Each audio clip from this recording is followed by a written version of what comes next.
10%. Untuk usaha kayak gini nih, ini mah udah seneng. Makanya jadi tuh PRTD itu. PRTU itu jadi.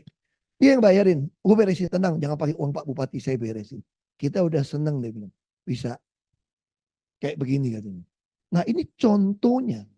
Kita tuh jadi membuat orang itu, saya aja enak gitu loh. Saya dulu tuh, saya bilang belas kasihan Tuhan guys sama saya gitu ya. Kalau enggak, saya masuk bukan gara-gara kasus soal agama gitu loh. Udah masuk penjara tuh gara-gara bunuh orang saya mungkin. Saking kekinya itu loh. Dikerjain, belit-belit kerjain, belit-belit. Saya punya pabrik tuh, macam-macam dikerjain. Nanti izin genset lah, mesti izin inilah, izin itu. Dan kerja yang datang, ngirim contoh lab. Pokoknya tiap hari ada urusan sama mereka. Belum lagi LSM, belum lagi yang macam-macam datang. Pokoknya tiap hari itu kita antemnya di pabrik itu. Udah panas, macam-macam, lagi duit bokeh lagi, udah deh. Orang lagi duit bokeh itu kesel tuh. Tata kelola negara memang nggak optimal menurut saya. Kita sebagai rakyat itu dipaksa menerima bare minimum. Jadi kita dari kecil dilatih, ya begitu. Pejabat ya pantas kaya, pejabat ya pantas kita layanin. Itu ada mungkin tanpa sadari. Jadi kita juga sama pejabat juga takut, mesti hormat, nggak dia punya kuasa. Nah ini selalu ada dalam kita. Buat iklim investasi udah nggak ada. Kita dagang kok. Singapura pertama kali, saya ingat banget, tahun 50-an, masih orang tua masih hidup, kan dia tinggal di Australia. Dia bilang gini, saya bukan tidak nasionalis ya, Hok ya. Saya itu dari kecil sampai sekarang, mau 17 Agustusan tetap gue hormat, walaupun gue warga negara Australia. Kenapa kalau kayak gitu? Karena bapak gue bilang dari kecil, udahlah investasi Indonesia susah. Gak ada obatnya lah. Kalau dikelola dengan cara sembarangan. Udah gak ada obatnya lah negara ini. Lebih baik kamu saya sekolahkan ke luar negeri. Singapura, Australia. Di Singapura murah. Kalau nggak salah dulu 500 juta apa 1 miliar rupiah kita. Dulu kan gede, dolar kita kecil. Itu langsung dikasih tuh Pak. Bukannya permanent resident Pak. Bukan golden visa. Lee Kuan Yew bingung nih, ini pulau kecil nih gimana dilepas dari Malaysia. Ini gimana cara bangunnya? Ditawarin siapapun mau investasi ini, gue kasih warga negara malahan. Bukan golden visa.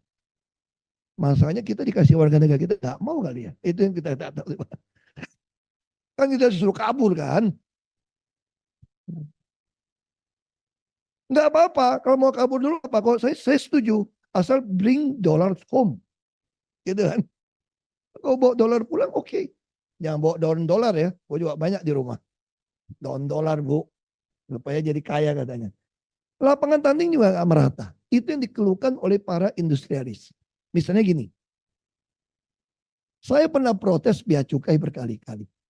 Ketika Anda menjual barang online, sisa dari Cina, Anda masuk ke Jakarta, warehouse, langsung kirim, tidak bayar pajak, dengan barang yang termuktahir baru, penyelundup cuma bayar 1 kontainer, makanya barang-barang kecil pasti bangkrut di Indonesia.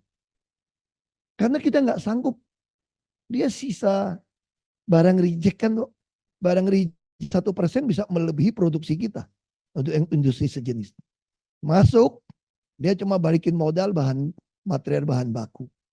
Kita mau lawan, nggak mungkin. Bayar pajak juga kagak. Kita pajaknya berlapis-lapis. Nggak pernah pemerintah pikirin. Sorry to say gitu ya. Kalau cuma gitu, kelola negara, baik lagi. Nenek gue juga bisa. Serius. Nggak usah dokter-dokter sekolah di luar negeri. Nenek gue juga bisa. Kalau duit nggak usah hemat, palak lagi pajaknya. Cari lagi komponennya. Itu nenek gue juga ngerti kayak gitu. Susah kan gimana mengadministrasi keseimbangan atau mengadministrasi keadilan sosial. Bagaimana setiap channel saya akan kasih tahu jalannya. Ini lapangan tanding ini nggak rata. Yang nyelundup lebih untung daripada kita yang bangun industri. Belum lagi Nanti saya akan cerita gimana solusinya. Pemerintah kita tidak pernah memetakan sampai berapa layer supplier untuk dukung kita. Karena nggak mungkin saya bangun satu pabrik, semua komponen yang mendukung saya itu pakai uang saya, nggak bisa. Itu yang Cina lakukan, Jepang lakukan, semua negara lakukan. Mana porsi, kan saya kan tugasnya, kalau pemerintah kan mengadministrasi keadilan sosial kan.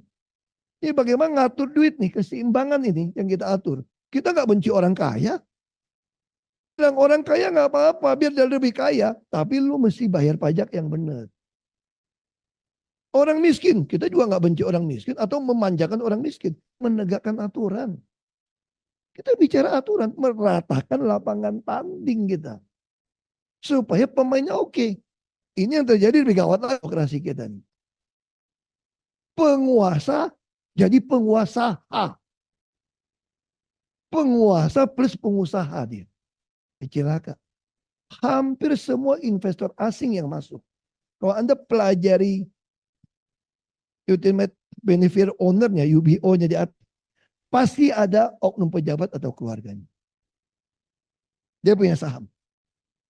Tadi saya baru makan siang sama bos. Perusahaan besar ini. Makan siang tadi belum ke sini. Ya dia cerita lah, tanya kondisi Indonesia seperti apa. Ngomong-ngomong, aku gak usah sebut nama. Ada yang selalu bilang gini kalau sama saya mah udah umur buat apa lagi kau cari duit, kau udah kaya. Gak taunya ada bagian juga bos di situ. Begitu ngomong SDA, ada bagian. Hilirisasi, ada bagian. Cek aja. Di luar negeri di mana tuh perusahaan punya siapa. Ada tuh ujung-ujung siapa di belakang. Nah ini semua lapangan tanding jadi tidak merata.